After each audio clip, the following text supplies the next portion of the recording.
All right. We got the Chiefs year in review and some news coming up, so let's get into it.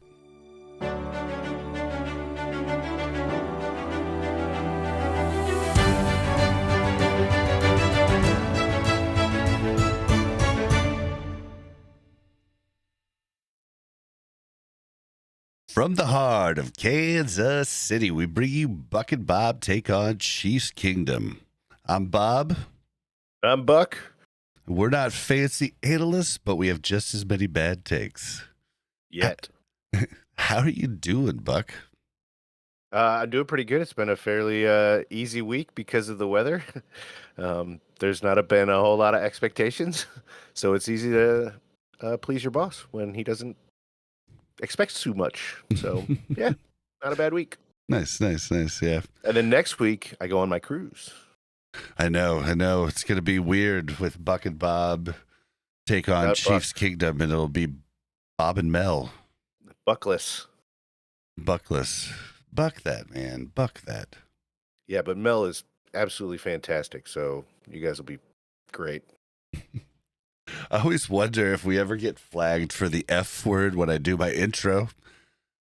Because if you get flagged on YouTube for, any sort of vulgarity within the first 5 minutes, it kills you in the algorithm. So I was just, I'm always a little worried about that.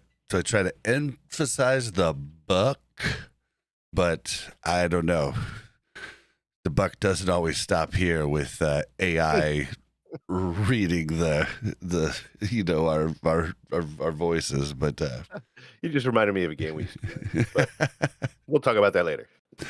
All right, well, so this episode, guys, we're gonna hit a little bit of news at the top here, and then we're gonna just kind of do a season review. Buck's prepared something to kind of let us look back and see, how this season went so far, and it's been a crazy season to say the least. So Insane. that should be Insane. Pretty fun. So okay, first off, at the top here, I want to talk about Bengals fans. So okay, we had an episode last, after the game, and I talked about how I was embarrassed on our performance of our backups.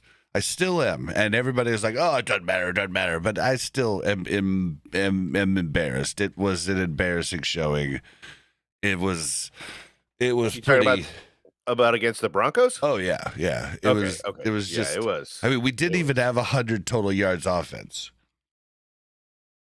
So sorry, I don't care if it's backups or not. It was embarrassing. But the best part is, well, first off, Broncos fans crack me up quite a bit too, because Broncos fans be like, "Yeah, we got back at him. Oh, we got back at him so much." And I'm just like, bro, I just say thank you is what you should say. Thank you. Yeah, thank you for allowing you into the playoffs. Yep. Literally, we could have just held you out, and you'd still not have made the playoffs since what, like the last 10 years? What is it? I forget. It's the longest drought of anybody making the playoffs since winning a Super Bowl or something like that. Or maybe yeah, I know what you're talking about. Yeah, after a team wins the Super Bowl and then not going back to the playoffs. The longest drought going back to the playoffs. Yeah. So we could have done that to you. So Broncos fans, hee-haw down, donkeys. Hee-haw down? Do they say hee-haw up or something? No, I was just saying, bring your hee-haw down a notch and just be like, hee-haw. Don't get it. Hee-haw. You don't get into it like you guys normally do, you incomplete dorks. But what I was saying. That's the weirdest insult I've ever heard in my life. Oh, you've never heard it? No. Oh, dude, it's actually kind of cool. I just like to make fun of them. Yeah. Okay, so when at the stadium, what Broncos fans do is anytime the opposing quarterback throws an incomplete pass, the entire stadium goes incomplete. And I mean, I've been there once. It's actually pretty cool, but I just like to make fun of them. If you're a fan of the Broncos, it's probably pretty cool. Yeah. And once you know that, now when you watch Broncos games, you will hear it now. You didn't hear it before, but you will hear it now that I've told you that this happens. It's something that happened to me, but it's been happening for fucking decades. Okay. But now that insult makes sense. But Bengals fans are the worst, the absolute worst. Team to beat in the NFL, and they were beaten 7 times? Used to be the Raiders fans 8 times. held that trophy, but now it's the Bengals. I'm making fun of Jamar. What's his name? Or Chase? Chase, yeah. At the start of the year, said after the Chiefs beat him, he's like, everybody knows we the team to beat in the AFC West or the AFC. He's like, bro, no, you're not. And the season did show because you were beat almost as much as you won. So you are the team to beat. I can't remember who said it because who I heard say it today was just quoting somebody else. But he said that the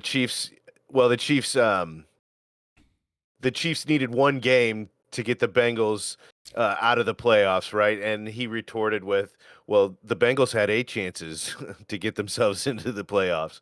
Yep. So the fact that you're putting it on the Chiefs' shoulders is just, that's Bush League.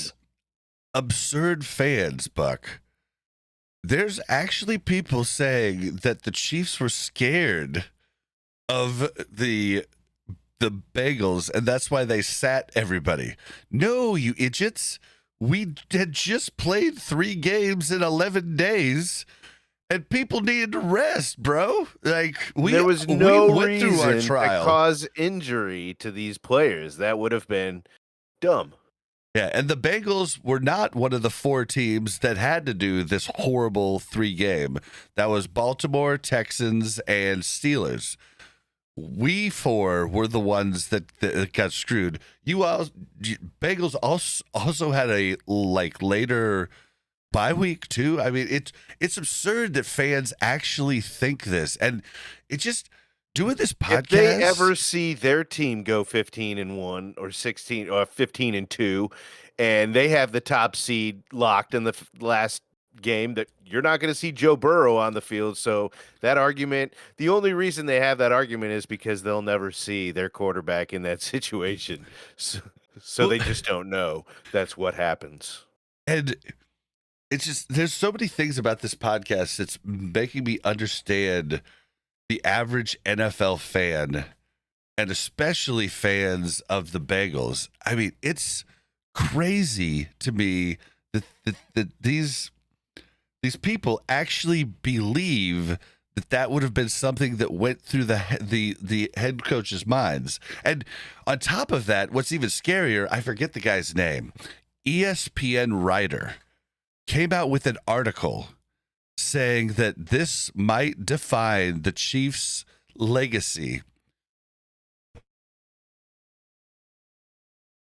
that they were scared and they benched people so they wouldn't have to face the Bengals.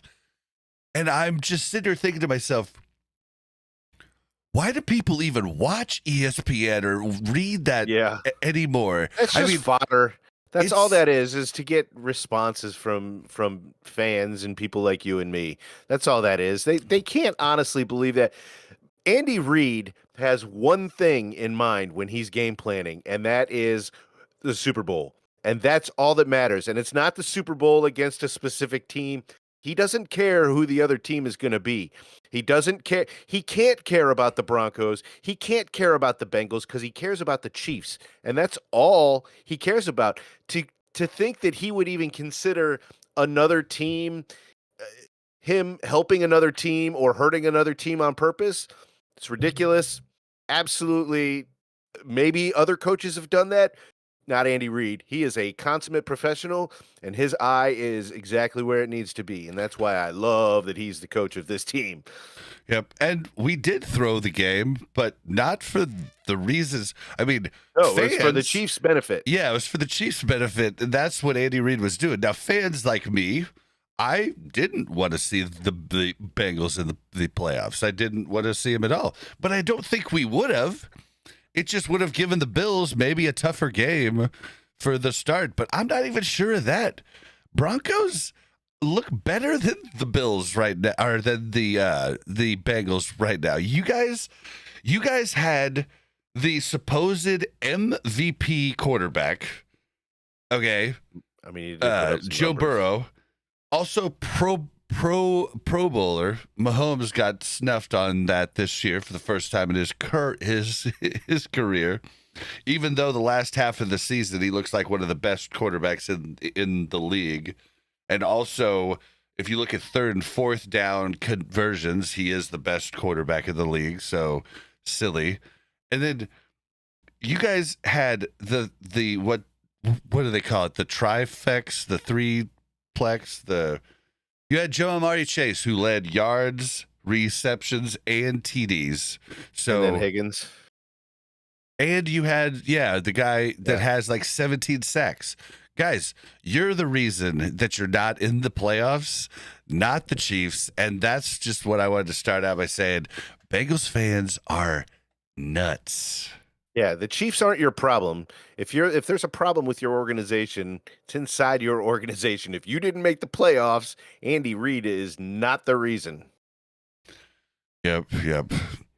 Well, Pat Mahomes is part of the reason because he was one of those losses. But so the next thing I wanted to talk about was the games coming up. If you look in my little notes here, it's the first one. It's the wildcard matchups and the probability of winning. Could you read that out real quick, and I'll be right back? No, I don't see what you're talking about. All I have is my notes pulled up. I'm not sure where your notes. It's in the chat right here in Discord. I had that popped out. Yeah, hold on a second. Just the matchups and the percent chance to win for each of the teams, and I'll be right back. Oh, there it is. All right, so we've got the Chargers and the Texans coming up Saturday, 4:30 Eastern, 3:30 Central, which is our time zone. The Texans are a 1-point favorite, so the win probability is 53% with Houston. I don't know if I really agree with that, but there's a lot smarter people making these odds than me. So, and then Monday night is, I don't know, this is kind of weird how it's listed, but Monday night is the Vikings and the Rams. The Vikings are a 0.5-point favorite with again, a 53% chance to win. And then Sunday, which is crazy to me. I feel like the Vikings own that, but okay. Well, the Rams are really good this year. Yeah, but I think the Vikings are better. What about the Texans and Chargers? I think the Chargers are on a roll right now. Yeah, but so the Vikings are the number 2 NFC seed. The Rams are the lowest because that's who they're playing. Yeah.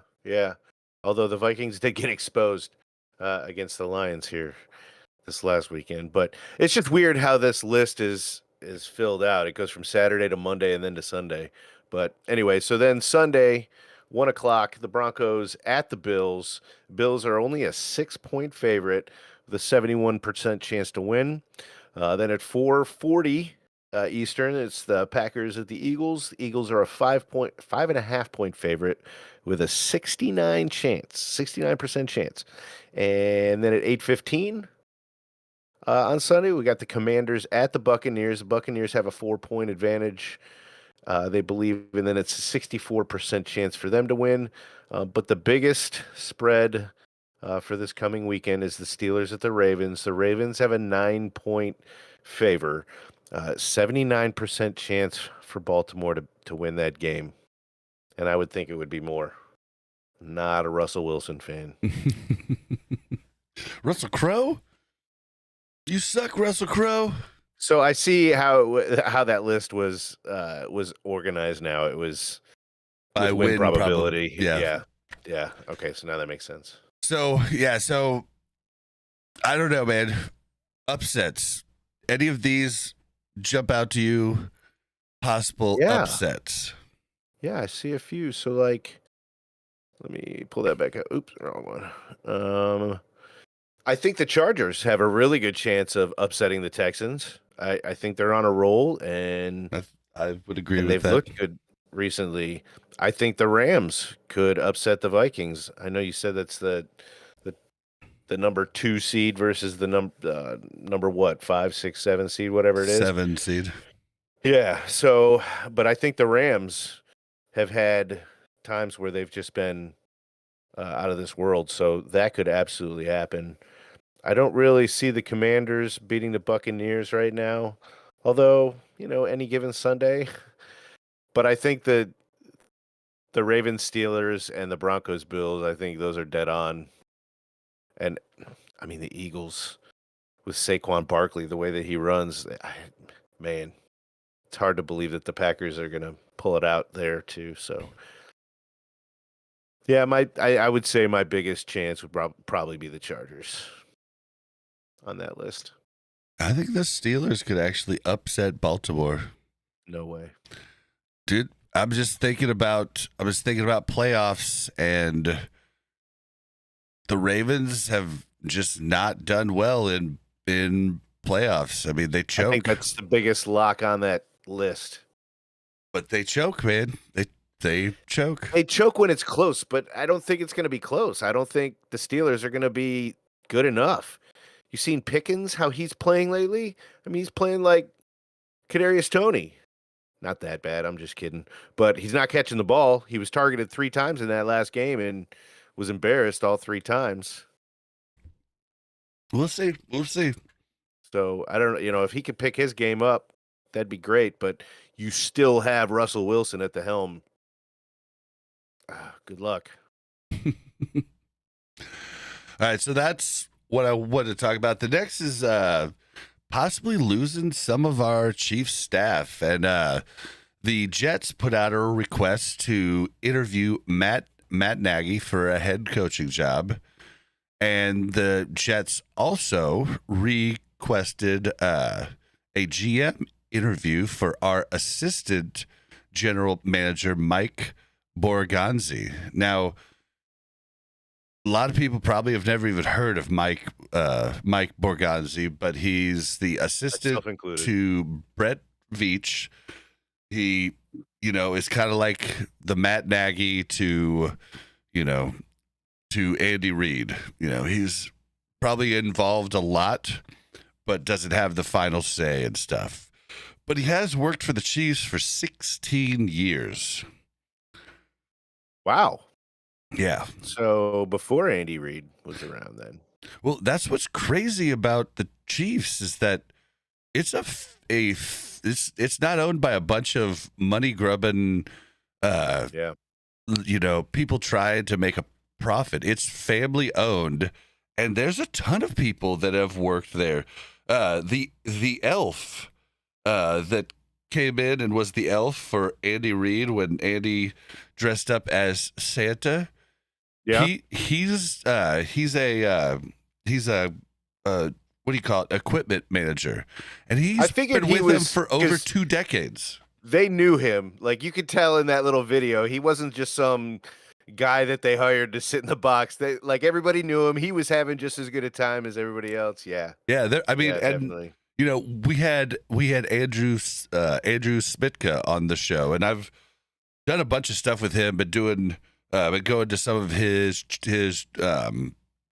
youth charity stuff recently, and talking to him about a bunch of Chiefs stories. And the Chiefs organization is really like a family, and that's something you only get if you're privately owned, by one person, right?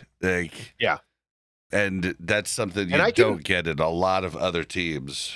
I mean, I can relate. I was recently hired in a family-owned company for the first time in my life that I haven't worked for a big company, and It's just so different. It's like they know how to make their employees happy, and that's why employees want to work for them. It's a good business plan. It's not always the cheapest business plan, but I, Yeah, I think well, it and leads to a higher ceiling. well, that's what's beautiful about the Hunt family. I've talked about it many times. Like this, they make money in a lot of other ways, which allows them to spend more. In the Chiefs are a small market team, but have some of the highest paid GM and coaching salaries in the league. Yeah, Spags is the highest paid defensive coordinator in the league. Yep, and I believe Brett And he deserves Veach it. is the highest paid GM in the league too. It's Wow. just, this is so they want to invest in something good, whereas a Jerry Jones is always trying to get one over on people. They even denied one of their coaches to be interviewed, and they're not even in the playoffs. Are you serious? Yeah. They really did that? Yeah, they did. That's so low. I don't know all of the stuff, so I don't want to jump into it too bad. Too much, but what about Matt Nagy going to the Jets? Now Matt Nagy's already been a head coach. It was a shit show when he went to the Bears. So does Matt Nagy do that? I mean, it is real close to his home, his hometown, I believe, and he'd be back, in a familiar setting, and he's still pretty young. I mean, he might want another shot at it.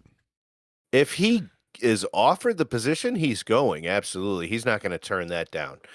If he gets another chance to be a head coach. Now, speaking as a fan of the team, and the fan of the potential success as this dynasty continues, it's kind of one of those, like, you're damned if you do, damned if you don't things. Like, what happens if we allow Matt Nagy to go? And I say we allow, if he gets offered $5 million to be a head coach, if the Chiefs offered him $10 million to stay, I mean, God, are you after the money or the head coach at that point? So, like, do the Chiefs at least attempt to keep him because we know what we're getting? But as a fan, as the wide receiver core has gotten better over the last few weeks, I think we're starting to see some of this offense come alive, and we're hearing a lot less of the Matt Nagy is the problem talk. At least I've heard a lot less of it. I still don't. If he's in charge of the offensive game plan, I still don't love it. Well, I guess no matter who is in charge of the offensive game plan, I haven't loved it. But I'm also, I don't know, man. I would hate to see him leave and then his successor fail or make this offense look worse. But I also don't think that the ceiling is all that high with him as the offensive coordinator of this team. So if he gets the shot, hats off to him. I'll wish him luck. But yes, he failed spectacularly in his previous attempt. Yeah, I'm not with you. I don't want to offer him more money. I want him to go ahead and take I don't want to. I want him to take that Jets job and see what he can do with Aaron Rodgers. It'll be at least funny to watch. Yeah. And he seems like a great guy. I want him to be happy, but we don't need a all-world offensive coordinator. We need somebody who's good at game planning and making up firing plays. up the guys, firing them up. I wonder if there's anybody available that knows how to fire up Patrick Mahomes. Well, I would definitely take Eric Bieniemy back.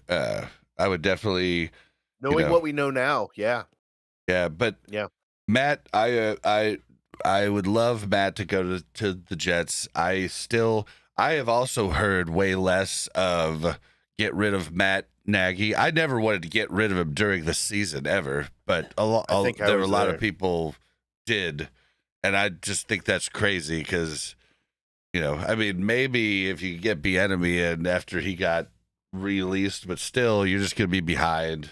I'm just not I'm not a fan of a winning season getting rid of a coach in the middle of it. I just don't think that's a way to go. But I am down with him exiting after this season, so I'm down with that. Now, who I'm not cool with exiting is Spags.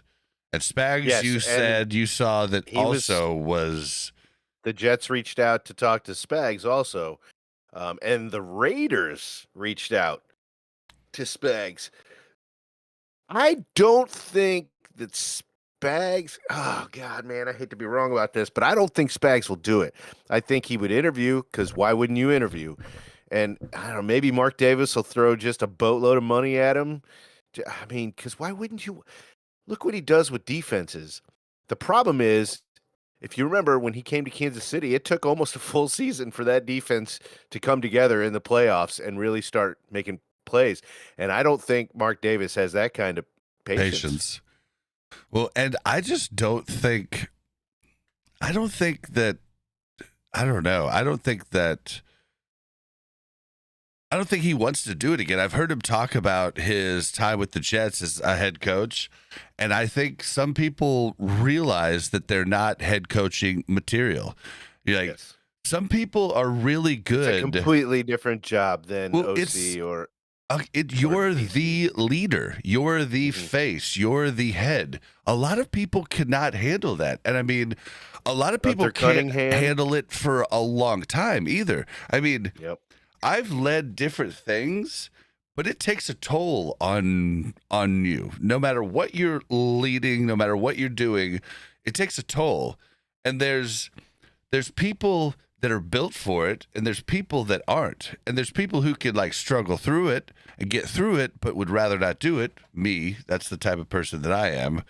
I would rather not lead, but I can lead if needed. I'm just not great at it.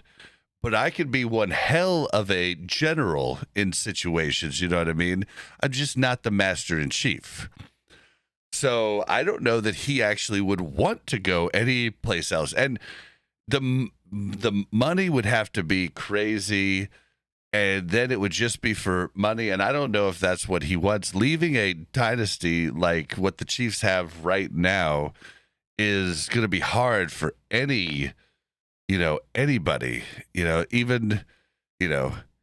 Well, here's what I'm scared of. Yes, I do believe that the Raiders are dumb enough to just throw a pile of money, just send a bank truck to Spagnuolo's house. But the Jets actually concerns me because if they're looking to interview two coordinators from Kansas City and an executive for the GM position from the same team because he knows or because they know that these guys would have already a working relationship that has been successful, that could be, hey, look, we're looking to replace not only the head coach, but the head coach and the GM, and we want you guys in place here. That scares me. I would love to see Nagy take it, but that scares me about Spagnuolo. I do not want to lose Spagnuolo, and I think that if he does get some crazy offer, I think the Chiefs will counter. Maybe not match it, but say, hey, look, man, if you want to go, you can go, but you're already the highest paid defensive coordinator in the league. We're going to up it some because you're worth it, but you have proven success here. Let's just keep this train rolling, man. Let's keep the dynasty and not let it die nasty. I like that. I just came up with that. I really doubt Spags, even with the amount of money. But what the Jets are doing kind of feels similar to what Clark Hunt tried to do years back when he tried to grab a ton of the staff from the Patriots. Mm-hmm. We grabbed Pioli, we grabbed Todd Haley, he was the offensive coordinator. Arizona, though. Was he? He was in Arizona. Did he go to New England later? Is that what I'm thinking of? I swear he was. Yes. Maybe after. I think he went. I think he went was to Broncos. be their OC. No. Yeah, Oh, no, he wasn't Broncos. I think he went to the Patriots after the Chiefs. he went back to being an offensive coordinator for somebody after he failed miserably as the head coach for us. And I'm pretty sure he failed miserably wherever he was. And Pioli, I mean, the one thing I can remember, I mean, he did give us we had a real good left tackle for years, real solid left tackle. What was his name? God, I forget his name. Oh, Willie. No, Willie Rofe was no, that was Dick Vermeil. That was one of the best offensive lines ever. And that wasn't a serviceable left tackle. That was one of the best left tackles of all time. Yeah. No, I'm talking about the Todd guy Haley that is still coaching. Pioli drafted #1 overall. Oh, Derek Johnson? No.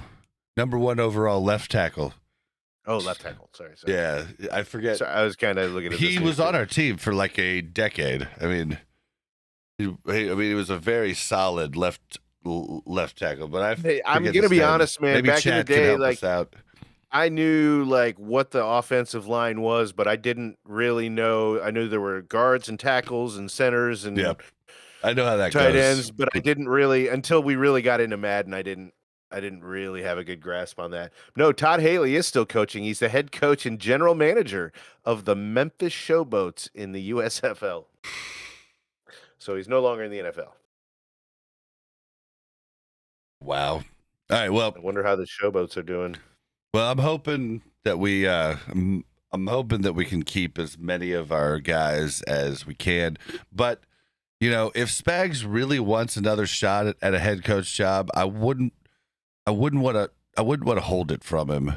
But I would rather him stay here. Yeah, I wouldn't want to take that from him if that's something he really wants.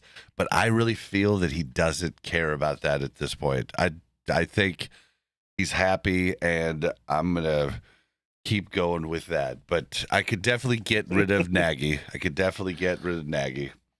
I would feel a lot better about your statement and your feeling if you were best friends with Spagnuolo's younger cousin's golf instructor or something, How'd you know about that? Just a wild guess. I mean, most of the Chiefs that play golf take their lessons from Tom Watson's son. Oh, yeah? Yeah, I just know that because it's where my buddy Reed takes his name Tom also? His lessons. No, I actually don't know his name. I bet it's Tom. Which is sad because my golf course actually runs first tee and the whole Tom Watson legacy for the kids and everything. But yeah, Justin Reed takes lessons from Tom Watson's son, and a few other Chiefs do. You should see Justin Reed swing. It's gorgeous. It's amazing. You just made me a little uncomfortable. Ooh, yeah, I mean, if you met him in real life, you'd be uncomfortable too. All right, so the next thing that I have, I just got 2 more things. The next thing I have is Tyreek Hill. Did you see what Tyreek Hill did? Yeah. I mean, he basically killed himself in Miami. So did you watch anything that Nick Wright said about it? Oh, I think I missed that. He goes, here's my prediction. Because Kansas City isn't going to trade anything for Tyreek Hill right now because Tyreek Hill realizes the mistake he made and he would do anything to get back to Kansas City.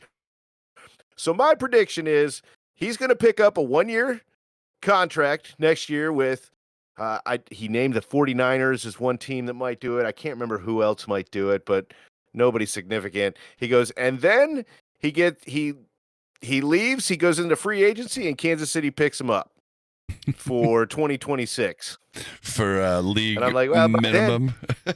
Yeah, well, the problem is the first thing to go with receivers, we've talked about it before, is speed. And that's his tool. He's got other tools. Don't get me wrong. He's got a lot. He's got ups. He does. He's got some of the best jumping. He has some of the when best. He's not the best vision. Receiver. Yeah, but When like, he's not the fastest receiver on the team, that could be a problem. I mean, I've seen him go up and catch balls with 3 guys jumping up with him that are all a foot taller than him. We all have, yes. And he gets it. He has some of the most amazing vision. When he looks back, it's like he has a robotic eye that finds the ball. Like, you don't ever see him like just missing the ball, where you see so many receivers missing the ball, and there's like, oh, it was right there. Shit. You know, he has incredible vision. He's got incredible route running, and just the way he's able to trick people into every different thing. Yeah. Well, route running is the second thing to go usually after speed. So, but that catching ability and the heart and all that. But my point is, with that kind of dynamic personality in the locker room, when he's no longer the number 1 receiver and potentially not even the number 2 wide receiver on a team like the Chiefs, can he handle it? Well, I don't. So I wish we'd been doing I don't this see it as a podcast. problem. I wish we had started this podcast years back, because, you know, I was doing content creation and podcasts, and a lot of people, of course, you know, I was doing gaming podcasts, but a lot of people knew that I was a Chiefs fan because I just like wearing Chiefs games during the different shows, right? So a lot of people asked my takes on a lot of Chiefs things throughout that time. And I remember Tyreek got traded, and I remember telling everybody, guys, I think our offense is going to be better next year. And I think Tyreek is going to really regret this when he looks back on his career. And I'm so freaking right now. I wish that was like, it's on my episodes and my streaming of like gaming podcasts, but like, I don't remember what episode, you know, and so there's no way to go find it. You know, in your episode notes, you definitely should have said, you know, talked about Tyreek today, or talked about the Chiefs a little. But yeah, it's so funny, because I was one of the very few that was telling people, and everybody told me, you're crazy. And then what happened? We came out and our offense was better. I said, dude, we're trying to force it to Tyreek way too much, and it's screwing up the whole offense. I pointed out how Mahomes used to hit every different receiver before Tyreek became a star, and nobody wanted to listen to me. And I'm just sitting there going, oh, I wish I had that clip to show people. But I say, hell nah. Hell no. Tyreek, I would have taken you as a trade mid-season this year, and I would have been happy with it for the possible three-peat before we had Hopkins. And we don't for sure have Hopkins next year, yes. Right. But hell no. Tyreek, please sit your ass down someplace else besides KC. And I'll tell you why. And it's because of what he did the last game. He sat himself out of the game. Did he really? Yeah. And he didn't even have the balls to tell the head coach him. Okay, so the linebacker that did it for San Francisco, I forget his name, and everybody's going to forget his name because his career That was a couple of weeks ago, right? Yeah, like 6 weeks ago or so, 5 weeks ago. Okay. Yeah. But at least he had the balls to walk off the field. Tyreek told some equipment manager or some side coach to inform his head coach that he was not available for the end of the game. Wow. Then he comes out, talks to the media and demands a trade, and then mentions his family. Dude, your family's already taken care of. You signed huge contracts and you got paid huge. That doesn't mean that they're taken care of. Yeah, I mean, his Ferrari. They should be taken care of. Yeah, they should be taken care of, but that doesn't mean they are. Well, but if they're not taken care of now, then they're not going to get taken care of by whatever contract that you might think that you're going to have. Because like Mayweather, I mean, he had gobs of money after every fight, but he was broke by the time the next fight started. So you got to be smart with that and quit blaming the team on you. Like that's just Yeah, he's supposed to be the best player, the cheetah. Then why couldn't you catch a pass from any quarterback? Yeah, no, you needed Tua, who you said was better than Patrick Mahomes. I don't think anybody really took that serious. Well, what I'm saying, not even though, going to dignify that with is a laugh because that's just absurd. I don't want you anywhere near Kansas City. You talked shit on us when you left. And honestly, I could get over that, even though you were an idiot. Like Kansas City made you. Any other team, you possibly would have washed out of the NFL because they wouldn't have put up with you. Kansas City overlooked your college shenanigans, gave you multiple chances when you screwed up like an idiot. Then you went to Miami, continued screwing up, but him quitting on the game and him doing that after interview, bro, you have a weird view of how important you are. You're a wide receiver. You are one of the less important parts of the team. Like the offensive and defensive linemen are more important than you are. I'm sorry, 100%. bro. Like you are one of the least important. The running back's more important than you. You are one of lots of times. Yeah, yes. There's 5 different people that can catch the freaking ball Tight ends are on more important. any given play. And you are just one of them. So, bro, sorry. Yeah. And so, no, I don't want him anywhere near the Chiefs. Done That's with how Tyreek. I felt when we were talking about Marcus Peters earlier this season.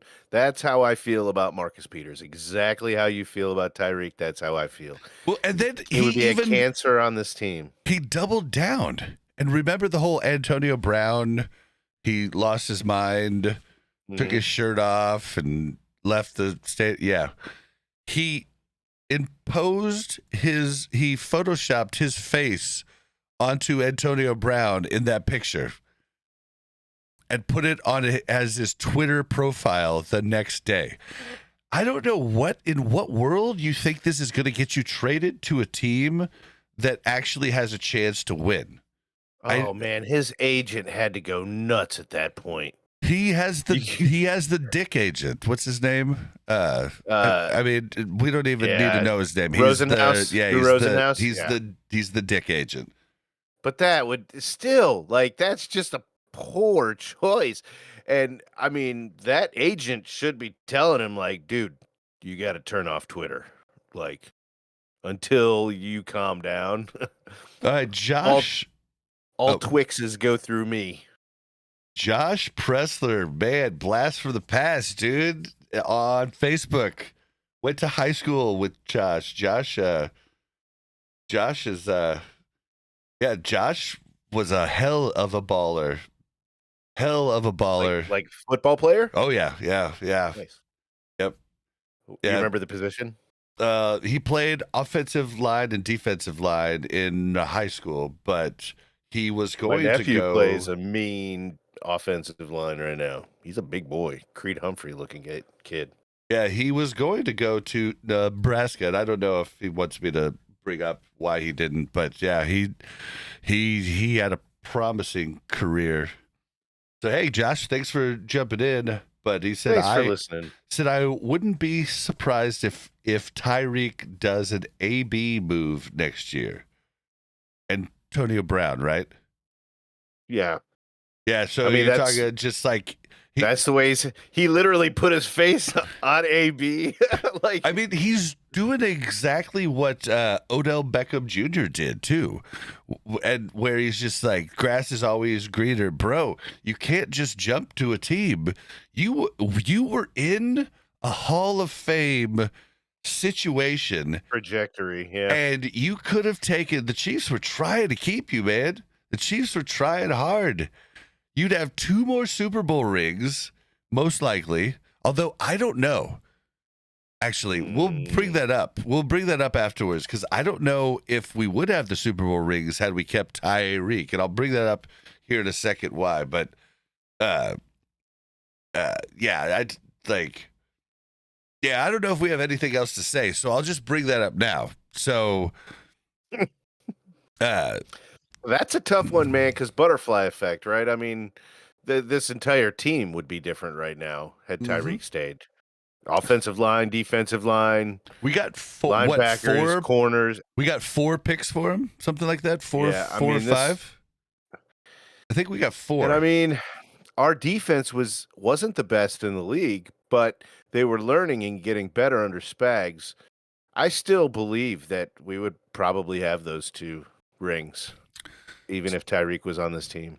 Well, it would have had to have been managed differently. The team would have, but so Andy Reid is kind of a master at that, I think. Effective today, members of the 2022 NFL draft class are eligible to sign their extensions with their teams. So that was the year we got all the picks for Tyreek Hill. Mm-hmm. We had 10 picks in that draft. Now, one of them was a first-round pick, which was one of the picks we got from our first-round pick was one of the picks that we got from them. We got our third pick of the draft was a second-round pick that we got from them, and then I think we got 2 7ths with them too. I'm not sure exactly. I can't remember exactly all. It might have been going to the next year, but we drafted 10 players that we have to look into. Stop looking it up. I'm not looking it up. Because I want to see if you can name how many of the 10 players we got in that draft. I was going to ask you, like, who did we get with these picks? I'm going to tell you, but I want you to guess just... McDuffie. McDuffie was the first pick we got with the first round pick that we got for Tyreek Hill. Which pick they were? I'm gonna no. It was the 21st overall. Yep, George was the second first round pick we took at number 30. Man, I know we went defense heavy, but Creed Humphreys. No. The next pick in the second round was your favorite guy. He's the opposite of less. Moore. Sky Moore. Yep. We took Sky Moore at number 54 overall. Talk about a bust. Sky Moore. Talk about a bust. But then, do you want to guess on any other ones? I could sit here forever and it would take me half an hour probably to come up with them. So no. Why don't you just spit them out? Guess the 2 that scare me that I really want to re-sign. Yeah. So those were the 2 at the top. But then our second round pick was Brian Cook, safety.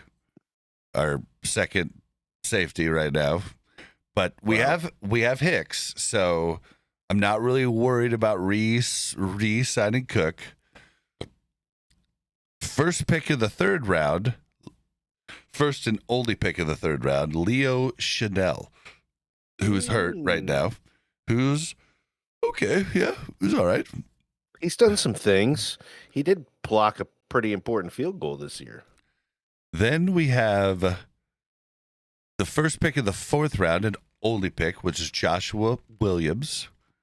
So 135. I was right, though. We did go defensive heavy. Then we had the fifth round. We took a tackle named Darian Kinnard. Don't know where he went, but he's not here now. Darian Kinnard? Darian Kinnard. Kinnard. Then seventh round at 243, Jalen Watson. Now you see why Jalen Watson wanted to get back so bad, because this is his contract year. Wait, who? No, I'm just kidding. Then at 251, he plays for the Eagles. Darian Kinnard. Plays Nice. for the Eagles. Yeah. At 2:51, late in the 7th, we took Isaiah Pacheco. Oh, wow. And He's a then late round kid. at 2:59, wait, is 2:59 Mr. Irrelevant? I don't know. All right, well, at 2:59, we took Najee Johnson. So we have a lot of people to possibly re-sign, but I don't. Well, I think it's different numbers because in 2024, Mr. Irrelevant was the 257th pick. So it must be different numbers each year. Oh, yeah, because if you trade your next year's pick away for a this year pick, there would be less picks this year and more picks next year. No, the picks all stay the same. It should all be the same amount of picks. We add a team to the league? No. That's weird. Well, 2023. Huh. 2023, Deshaun Johnson was the 259th overall pick. So then 2022 was Brock Purdy, and he was 262nd overall pick. What if people lose picks at for suspensions? Is that a thing? And then they get the pick the year after or something like that? I don't know. That's weird. It should be. I feel like there should be. Yeah, I don't know. Somebody in the comments section explain to us why the picks are different, because I really want to know. But yeah, so we wouldn't have Karlaftis, we wouldn't have McDuffie, like Jalen Watson, Isaiah Pacheco. All of these people were instrumental in getting us those next 2 rings. Okay. I don't know about instrumental, all of those guys. I wouldn't say Pacheco was instrumental in getting us the last ring. I think he was. I mean, we had Edwards-Helaire, who was It was the monster two of them, though. in college. Yeah, but he wasn't a monster for us ever. He was a monster in college, but the only reason he actually started to run good was because Pacheco showed him that you need to just try. I mean, so I'm not sure about that. I just wonder if they can. All right, so that's all I've got. If you want to get to your, I just kind of went went a long time. games. We went 52. Yeah, we went 52 minutes. Dang. Yeah, I just kind of went just looking through the season, ended in 15-2. There were a lot of games that absolutely could have gone the other way, and I just kind of went through the highlights of the season. Took 4 or 5 hours to watch them all, just so I could kind of recap some of the games. But the Ravens game, week 1, it was the likely toe game where he came down with the touchdown, presumably, but his black-toed shoes on the white line was clear as day, but we could have lost that game. It was an inch. It was literally an inch. Then we played the Bengals. This was the game that that there was that late pass interference against the Bengals, which was clearly pass interference. I'm more convinced today than I was after week 2 game when we talked about it extensively. But I did take note that this was the game where I started to realize that the tight ends were really they could really be a problem for the season. And as I went through each one of these games, I was looking at different things in the games, and I wrote tight ends a lot, right? But then we played the Falcons, and I made a note because they said it actually in the highlights. The commentators were talking about how good a job Wanye did that game. And Mahomes had a pretty decent game. I didn't do anything with stats, but at the end of the game, it was a good game for Mahomes. And that was the game where they had 4th and 1, and they were like on the 20. I mean, they were within field goal range, but they had to have a touchdown. 4th and 1, and Bolton busted through the line for the game-saving tackle on 4th and 1. That was amazing. And the deranged Bengals fans saying the pass interference, you just can't call that at the end of the game. At that time of the game. You just can't call that at the end of the game.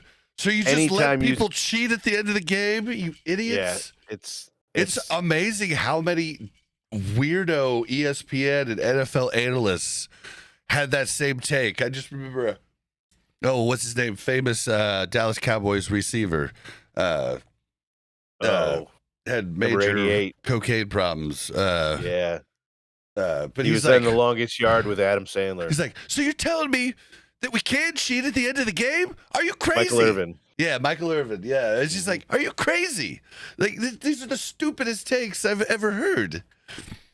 Yeah, it's asinine to say that the rules are just different in the last 2 minutes as far as penalties are concerned. I mean, the rules are different in the last 2 minutes. If you're there 2 seconds before the ball gets there and you're on top of the receiver, you've screwed up. That's first not play of the good game defense. Or last play of the game, it's still the same penalty. Mm-hmm. And he was a good second and a half. Really, it was. Watch the highlights. If you're not sure, watch the highlights. It's one of the last plays of the game. It's in the last 30 to 60 seconds of the highlight reel. It's blatant. If you don't think it's pass interference, then you're either a Bengal lover or a Chiefs hater. Yep. And there's plenty of those. Yeah. But then we had the Chargers in week 4. This was the game that Steele had his second fumble in 3 games. This was also the first game where we had Kareem Hunt back, and he made an immediate impact. You remember that? You remember how we weren't sure? And no, there was no we weren't sure. Yeah. There was no we weren't sure. I was sure. Yeah, well, you were sure, but it was kind of one of those, I'm going to make a bold statement here and say there's nothing to worry about and hope I'm not wrong. And you weren't wrong. I mean, he was it was a legit take with the information that I had. It was a legit take, and I told you. I will continue to stand on my soapbox and say I was not wrong.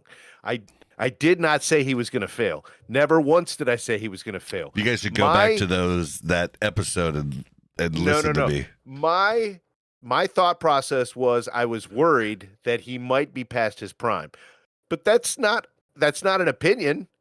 That's literally just a worry, a concern. He is past, and I even said he is past his prime, but he's going to be good.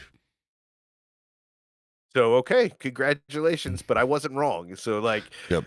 I'm good with you being right. We did talk about it. He did run out of gas towards the end. I'm hoping this big, long break is enough to rejuvenize him, because he did run out of gas a bit. You could also blame it on our line, switch it over to Tootie. Like, Tootie's been great at the pass rush, but a lot of people don't realize that that's probably a big reason why our run game has struggled pretty hard since that time. Yeah, the whole left side is, but I still hold the opinion that that's the line that we go with through the playoffs. There's a lot of people changing their minds on you, even though everybody looks at the rating, like the little AI rating that they do, and they're like, well, he wasn't that bad. I'm like, yeah, he was pretty bad, dude. Sorry. He was he looked pretty old and slow on a lot of those. And then, and a lot of that is him not knowing the playbook yet. Well, and if you're going by the ratings, the highest rated person on our team was Lynch, who was let go today, or day before, I think yesterday. You mean highest rated left tackle? Just highest rating. Like, it rates all the different positions, but he had like the highest rating of any player that played in the game. But he was a linebacker. But either way, he had the highest rating of anybody. It takes all kinds of stuff into account, kind of like QB rating. Okay. But it's for every position. But Yeah, we let him go. So you have to take those ratings with a grain of salt. And Yeah. I think he looked bad. But at the same time, he might look a lot better with an actual offensive line, with them instead of people playing positions they don't normally play and everything else. Now, in this Chargers Week 4 game, Butker did miss a 65-yarder, but it was pretty much dead center. He missed it short, and it was barely short. But that was another thing I kind of had me scratching my head as I'm watching all these replays and watching all these kicks that Butker is making. And I mean, like, dead down the center almost every single kick. And then we get to the backup, and he's making every kick almost dead center. Then we get to the other backup, and he's doing the same thing. And then we get back to Butker, and it's like, whoa, like it's kind of all over the place. I'm still worried. I'm still worried about the kicking position. Same. That there was no crazy into that game, so it's not like we were really in doubt of the Chargers game. But now the Saints, we met Week 5. There was no crazy into that game either. This was the first time this season that we saw the Kelsey to Pirine connection that has become very popular this season. I did make a note that watching games with Troy Aikman at the helm sucks. And I don't know if we covered this because I didn't watch our after game again, but Kelsey actually lined up as a quarterback in the game, and he handed it off to Worthy for a touchdown. He's done that. He's done Wildcat a bunch. I just don't remember it. Yeah, but I don't remember him doing it this year. Oh, I don't. Yeah, I think that might have been the only time he did it this year. So, yeah, but no crazy end of that game, and I think that was a 2-score game, so that wasn't even a close one at the end. But then Week 6, we had the bye super early in the season. Yeah, the Week 5 against the Saints was actually that was when the Saints were thought to be a really good team, and we basically destroyed them, and then they went on to just being a bad team after that. Yeah, that is true. But then we took on the 49ers in Week 7. When the 49ers were still healthy, too. Yeah, and they were still considered a good team at that time. Yep. We did have a fake punt that was unsuccessful, but fun to watch. I do remember kind of after the game, you and I were talking about that. It was just a stupid play at that time. We were not impressed, I think, by that. I barely remember that. Yeah, I don't really remember. If somebody was to tell me that I was wrong about that, I wouldn't argue. But I do remember that running back Mason having a big game because McCaffrey was out. He didn't rush for a whole lot, but he did tear us up in the passing game a little bit. So if we were to see him, I know they didn't make the playoffs, but at the time I was worried about maybe seeing them in the playoffs. Well, I guess in the Super Bowl. McCaffrey was that the game McCaffrey went out again? No, he was already out before that game. I think he went out in Week 6. I don't remember the well, because he went out and then went out again. But that was the game that Mahomes trucked that. It wasn't a linebacker. I thought it was a linebacker. It wasn't. I went back and looked at it. It was a defensive back, and it was kind of a small guy. But Mahomes absolutely truck sticked him right in the end zone. Amazing. Not a real small guy. Like I remember Nick Wright the day after showing pictures from both of their Twitters with their shirts off. He was like, "All right, yeah. Dad bod Mahomes," and then he showed the San Francisco elite guy, athlete. and the San Francisco guy had a 10-pack, these crazy pecs, huge bulging biceps. Looked like a Greek god, Like he didn't look that big with his uniform and pads on the field, though. I watched it a couple of times just to be sure. None of them do, but it's like hard to tell, but yeah, it was just hilarious him showing. He's like dad bod versus elite bod or something like that. It was hilarious, but yeah. So Yeah, so that was when The he other trucked big him. thing that happened that game was the quarterback scramble Mahomes had. And then he kind of juked like he was going to go out of bounds, and then the whole NFL was in an uproar because he juked back inbounds and went for another 15, 20 yards after that. Remember that? Oh yeah, Oh, people saying everybody hated that. He was taking Mahomes is a advantage of the cheater. rules. Yeah, Yeah, he did. He stayed in bounds and ran for a lot of yards. I mean, if you really want to look up the rules of Idiocracy. football, that's on page 1.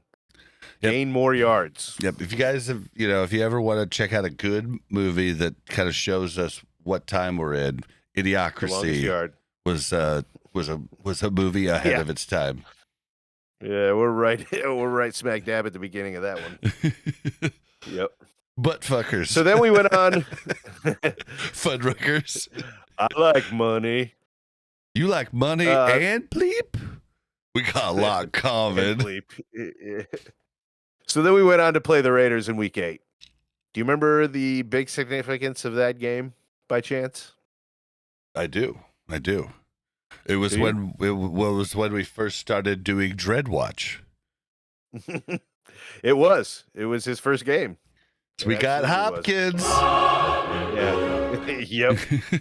But this was also the game that Wanye really started to struggle. So I don't know if he got hurt in the game or before the game, but he had a rough game.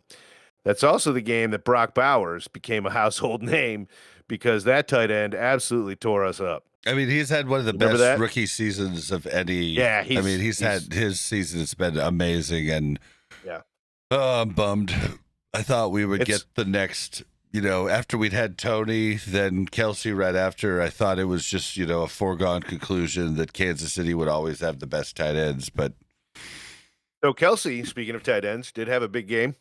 This was the second Kelsey to P. Ryan connection, and if you remember, this is the one that P. Ryan actually bobbled and still picked up and got more yards. I don't think it was a long down in distance, and he got like up to 1 yard left. Like he didn't get the first down because of that bobble, but this was also the one with the center snapping the ball at the end of the game when he wasn't supposed to. Nope. It isn't. Same team, different game. Really? Yep, I thought it was too. Yeah. When did we play Week him? 13. Week 13. Really? Mm-hmm. Yep, I thought so too. When I was watching the highlights, I'm like, wait, that is not how that game ended. Wait, it must be the second time we played him, and it was. Huh, okay. I thought it was the first time we played him. Weird. But weird note about Kelsey also, in week 8, he got his first touchdown of the season. Yeah, that is so weird. Mm-hmm. And then got his second touchdown of the season in week 14?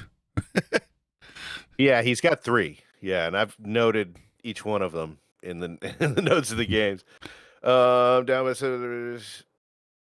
Oh yeah, the Raiders fumbled late in the game, and they were down by 7, so they were trying to come back.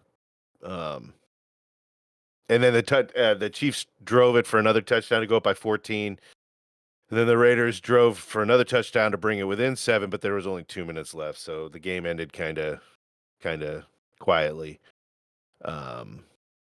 But then the next game was week 9. We played the Buccaneers, and we were at that game. Yeah, yes, that's the game we went to. And I didn't even realize it until the very last play of the game and the highlights. I'm like, why does that Hunt touchdown look so familiar? I'm like, oh yeah, because we were right there. I'm like, oh yeah, that was Monday night. That crazy game. That was so much fun. Yep. And that was the one where we went into overtime and Mahomes won the coin toss, and did you saw what's his name just go? Yep. Yeah, he went because he knew it was over. He knew it was over. Why am I blanking on his name? Brown. I know. I want to call him Blake so bad. I know he had those great commercials. Oh, the commercials were the best. His house. I know. Yeah, commercials were the best. The book club one's my favorite one. Baker Mayfield. Dude, I'm doing good on this tonight. Yeah. I got another note about this game. Troy Aikman sucks. So that was another Troy Aikman game. This was also the game. Check this out. Do you remember that one scramble that Mahomes had during the season where he didn't get touched at all, but he like weirdly landed it on his foot That and was his the leg and first kind of tweaked time it? he. That Yeah, was the first time he tweaked that it left was ankle. it was in that game, yeah. Yeah, But he still threw the touchdown to P-Run on that play. But it's also the game where Hopkins had that awesome catch in triple coverage downfield where he had no business coming up with that ball, yeah, and and he then he still made the smacks catch. his. I love the way like he's in midair and his feet Yes, just that's the go other note I have. boom and Yeah, just but that wasn't the boom. triple coverage catch. That was a different catch. But it's just like almost Same game. all of his catches are like that. Like the Yeah, ball is secured in his hand, and he just instantly, just like, puts him down, finds the ground. yeah, just puts his feet down. It looks so cool the way he does it. Yep, yep. Yeah, nothing big about the end of that game either. But then we took on the Broncos, week 10. Kelsey gets touchdown number 2. And Kelsey also got the all-time Chiefs touchdown reception record, which was really cool. Now, we did have a blocked field goal with time running out to win by 2.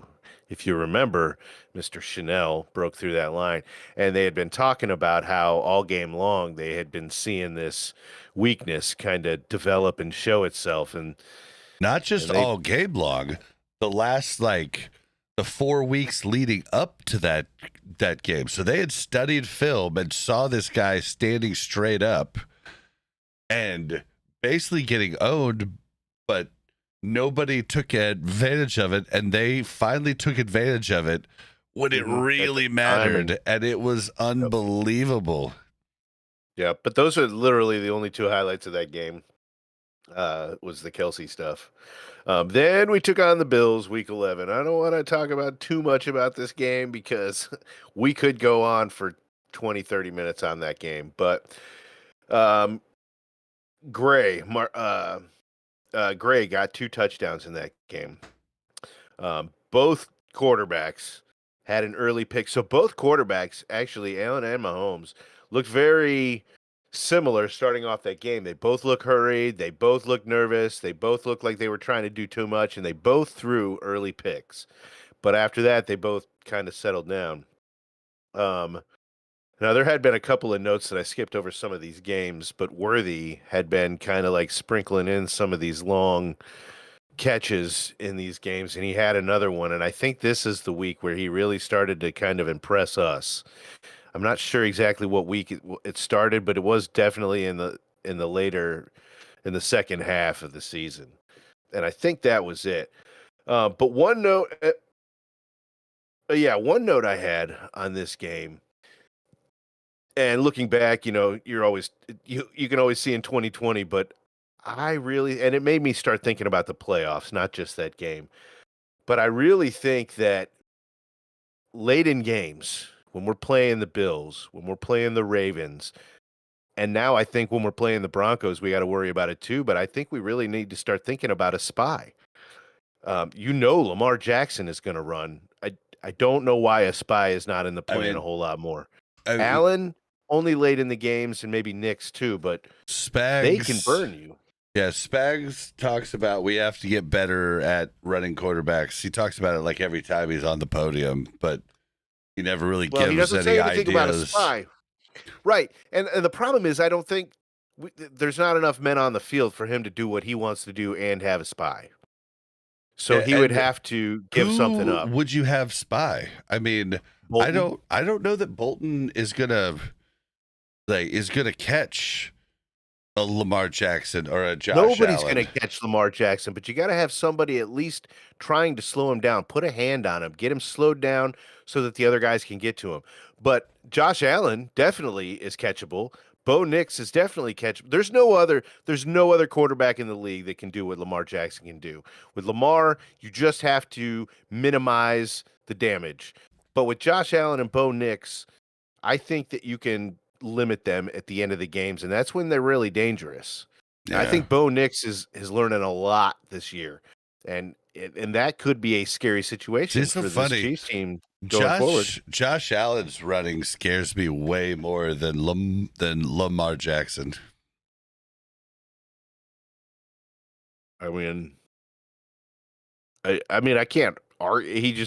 I disagree, but I can't say you're wrong here It's because I mean, okay Josh Allen is a beast. if we were running a a drill and we had three defensive players versing each of them, Josh Allen uh oh my gosh, I just said his name and now I'm blanking it. Bo Nix, Lamar Jackson. Lamar, yeah. So we have Josh Allen, Lamar Jackson. We have the same three defensive players.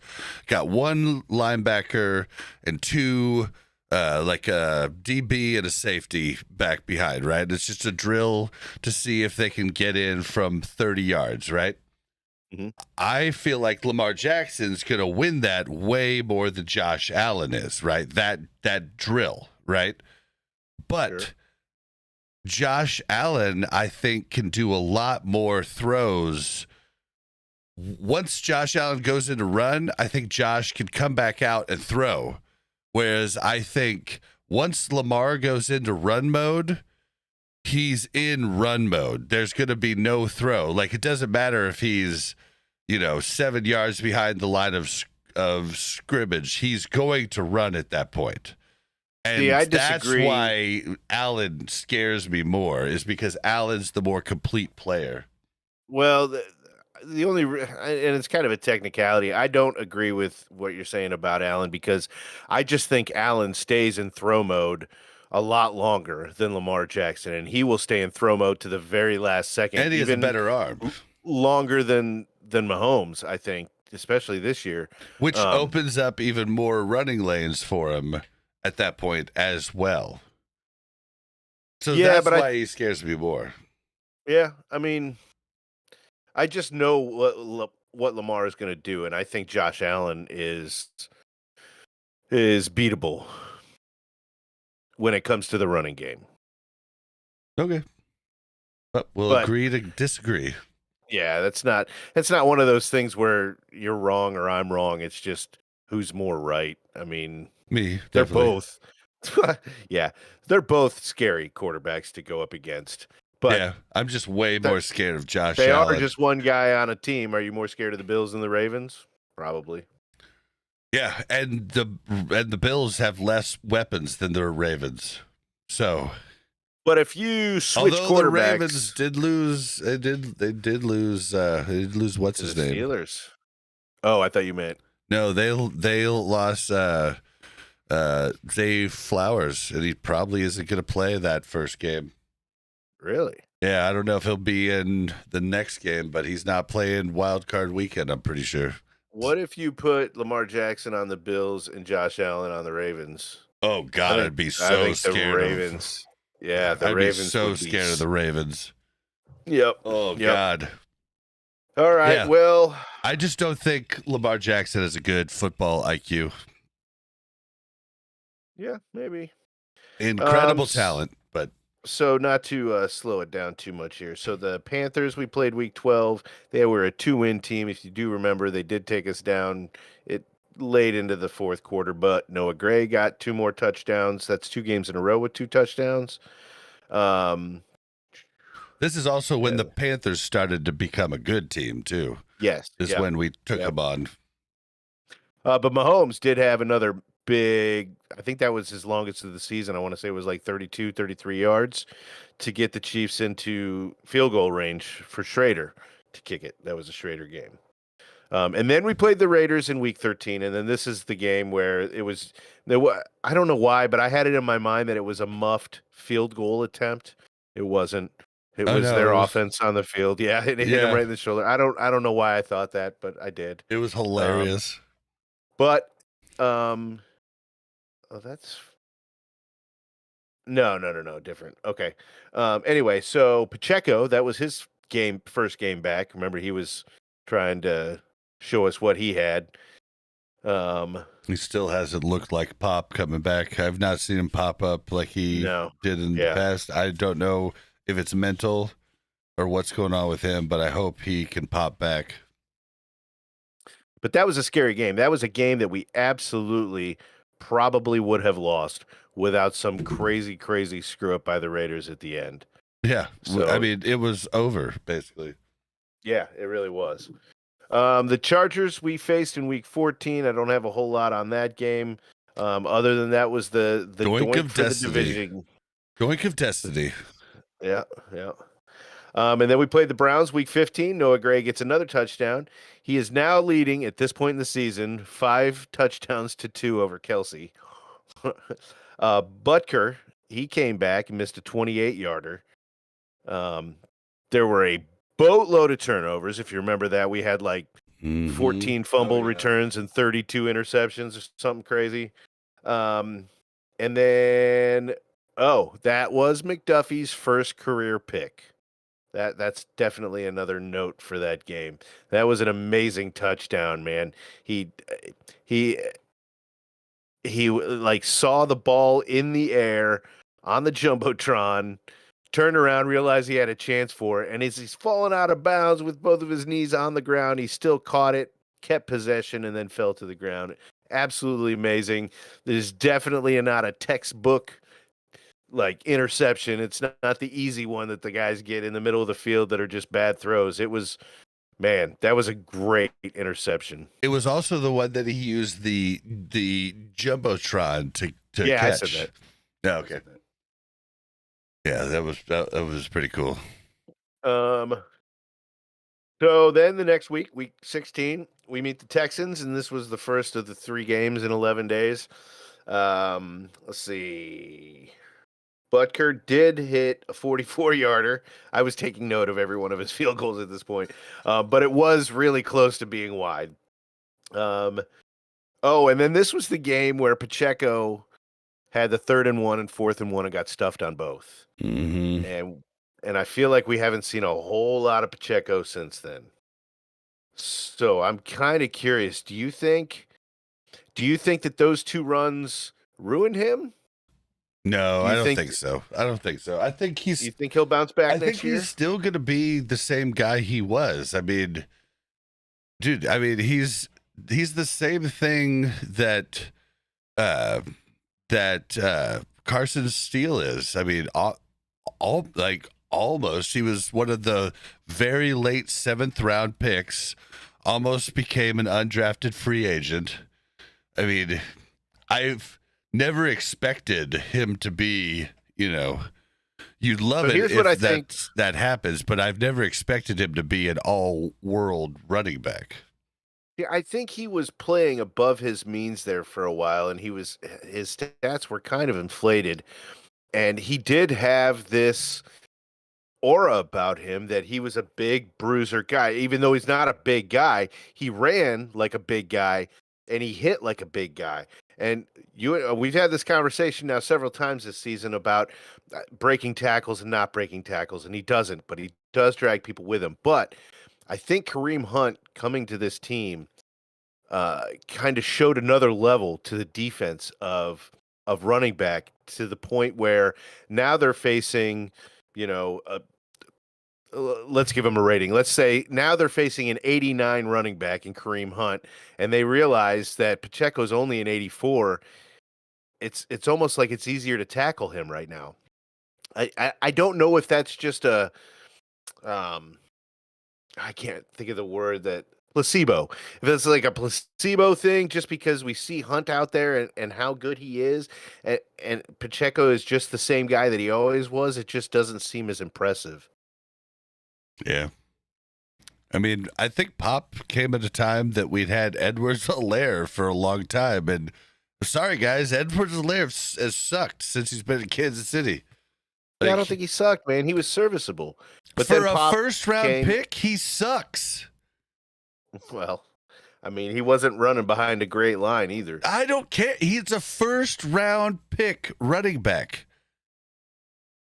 Lots of first-round running back. I don't know. It doesn't matter. First round, second round. He's either first or second. High draft pick. Lots of running backs he's either have been first or running second. behind a shit line. That's just a thing. Yeah, he was either first. Yeah, the number 32 overall pick, the last pick of the first round. But he can't sucks. block for himself. He sucks for a first round pick. I'm sorry, guys. He sucks. Like, Well, we're not going to argue about a guy that's not on the team anymore. Anyway, that's true. done. So, but to talk about Pacheco, I don't know. You said you think he's lost his pop, and I don't know if it's just the It placebo thing seems where mental to me. I don't know yeah. what it is, but it seems mental. Well, it might not be anything. It might just be we see what Hunt is doing, and Pacheco's Or his injury. performance is just no longer impressive. I Well, don't know. it might have just been injury. No, I'm seeing something different in the way he acts on the field. After he He's gets up, not after he gets popping tackled, up. yeah. He's not like it doesn't look like it looks like he's kind of I think he's kind of scared of that's my guess is that he's scared of injury because he has been injury prone, and my guess is he's scared of getting injured again. And that sucks, like I feel like he's lost his nerve a bit. So the only other note on this game is after that series, it was late in the game. We were driving. We had the lead.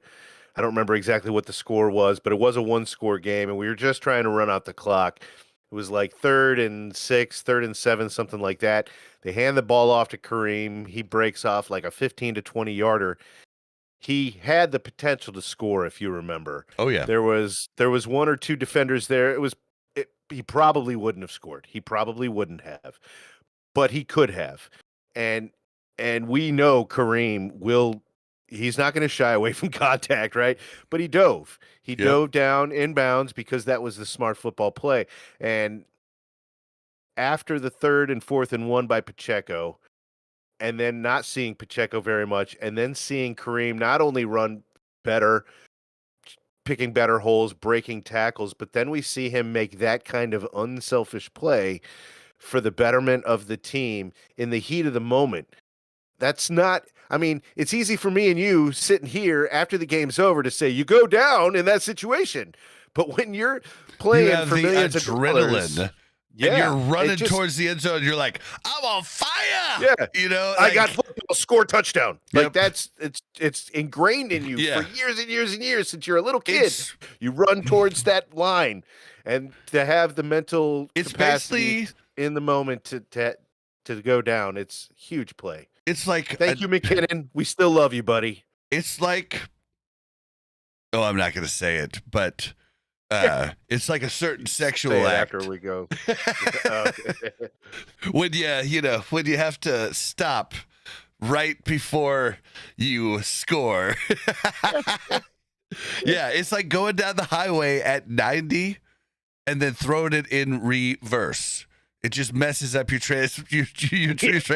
Blow right? that transmission, yeah. And so that's what they have to do when they do that, and it's just it shows you how far he's come as a professional, and I'm so happy to be right. So happy to be right. So then the Chiefs take on the Steelers on Christmas Day. Kelsey gets his 3rd touchdown of the season and final. Floater pass. This was the Mahomes scramble where he was going to get tackled. He was going to get sacked, and then he floats it up to P. Ryan, who was just open right over the first down line. He floats it to P. Ryan while P. Ryan's on the ground, knowing that P. Ryan's going to get up. He has to get up and adjust to make that catch. Man, that was an awesome play. Watson gets the separation play catch. Oh yeah, that was the play that Justin Watson really got some separation on that defender and made that catch. That was an amazing catch. And then following that play, he gets the touchdown catch after that too. So that was an amazing series for Watson. Freiermuth, he was a tight end for the Steelers. If you remember hearing "Muth" 800 times during that game, because he went off on us again. Yeah. I mean, tight ends, the story of the season, tight ends went off on us. But then there was the commentator. It wasn't Aikman. I don't know who it was. It might have been Ian Eagle, but it's a 2-man thing, right? So the main commentator, I think it was Ian Eagle, he was great. No problem with him. But the guy that was his partner was horrible. Like he would do stuff like in the middle of the play, Ian Eagle is talking about the play or whatever, and like it was an interception, and the dude would see that it's probably going to be an interception right before he catches the ball, and he doesn't like commentate it. He goes, "That's getting picked," and like he did that 100 times during that game, and I'm like, that guy sucks. Why is he get a mic and get to sit next to this dude who's doing all the work? He's doing the play-by-play, he's doing the color, he's doing the hosting, he's doing it all. And this other guy's like, that's wrong. Like horrible commentating. Yeah. Well, were you watching it on Netflix, right? It was it was the YouTube replays. Highlight replays. Yeah, but the commentators, it was the Netflix commentators. Probably. Yeah, because it was the Christmas game. Yeah. But then, after that was the Broncos Week 18, and all I can say is I am a Broncos fan for the next week. Go Broncos. Donkeys. Dude, it was a wild season. It was a wild season. It was, yeah. And my takeaways, I kind of made a few side notes here. Some whole season takeaways. What could have been with Rice, man? Watching those first few games with Rice and his highlights, it's like, oh, God, did we miss him? I know we wouldn't have had Hopkins, but God, Rice. Maybe we still would have got Hart. And Hardman, he was gone for several weeks. Man, we really missed him. That guy plays hard and selfless. Love it. Love Hardman. Is he back? You'd say he's like a hard man. I wouldn't say that. Yeah. Well, you just said he played hard. Yeah, I did. Yeah. So he's a lot of guys man. on this. Yeah. Yeah. Okay. Kelsey had 3 touchdowns this season. We've already talked about that. Tight ends torched us this season. We've already talked about that. Butker was so clutch, man, before the surgery. That's so scary. It's so scary going into the postseason. I'm scared too. And the spy thing, we've already touched on that.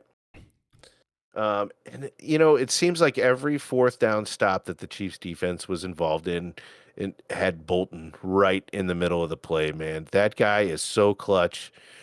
He is one of the best middle linebackers we've ever had. And that's hard to say when you had a team with Derek Johnson played on.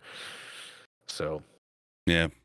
Well, my take for the season, I think I said it just a couple weeks ago, that I've realized that the Chiefs are just the best balanced team of all time, from when I've watched football over the last 40 years. Well, maybe 30 years. I couldn't really comprehend it prior to that, but yeah. I mean, this has really been the most balanced team I've ever seen. You see people like the Bengals, and the Lions, and they're throwing up, all these points, but they also have bad defenses, whereas we were just the most balanced team across the entire season. And that's been kind of neat, but kind of weird. Stats don't always show the full story. And we've been the most complete team that I've ever seen in my life this season. My only concern then is can this offense keep up with a Lions offense? Even though their defense isn't great, they've got a decent defense. Definitely. And can we'll talk Mahomes about keep that. Up with that? We'll talk about that before we play the Super Bowl, but yeah, I am pretty sure we've been saving everything up. Hopkins, you had it in your notes, but you didn't talk about it. Hopkins hasn't had a lot of games with a ton of stuff. Yeah. He can. I'm pretty sure that we were kind of playing to the draft pick, and I'm pretty sure they told Hopkins that too. They're like, bro, this isn't going to affect your money, but we need to kind of limit your play because we want to have a better pick for next year. And Hopkins is probably like, yeah, bro, cool. Yeah. Like, I'll take that with a Super Bowl. Yeah, I'm just happy to be on a team that actually has a chance to do anything. And then, so I think he's going to be huge in the playoff run. I think I think Hollywood Brown's come back hungry, Yeah, he's and looked he's so opened strong. up everybody. Worthy's coming along, dude. I think we definitely, We're peaking at the right time. as long as The line Hunt stays healthy. that and Hunt can really, get good. Hopefully Hunt is properly rested, and hopefully Pacheco knocks off whatever he's got going on mentally. I think we have a real good shot. If Jalen Watson comes back on the defense, Spags is going to have a freaking day on everybody. We're looking good. But this week, we don't have to care because we're just going to sit back and watch and see who beats who. And it'll be interesting to watch, and we'll just have a good time. And, we won. So, it's basically like a playoff win. So we've already won this week. And yeah. All right, yep. Buck, we have to get out of here. We've ran way long. Way over. Guys, if you want to find us, you can find us at buckandbob.com. That's BUKNBOB.com. Has all of our links. You can find us at Buck and Bob almost everywhere. Facebook, Twitter, all of them. YouTube, everything. Help us out. Spread the word about the pod. Share this out on Facebook. Have us grow there. Share it out on X or Twitter or Twix. Leave comments in the YouTube. That helps us a ton. Subscribe. We're growing pretty fast, and we're pretty excited. We have a lot of plans for this going forward. So help us out. Buck, where can we find you? I'm always on Facebook. We're on Facebook together. And you can find me on Twix. It's at Buck_tastic, BUK_TASTIK. And you can find me on Twitter, X Twix, at Blazin_Bob. That's BLAZZIN_BOB. And we're going to get out of here. How about those Chiefs? Chiefs. Repeat.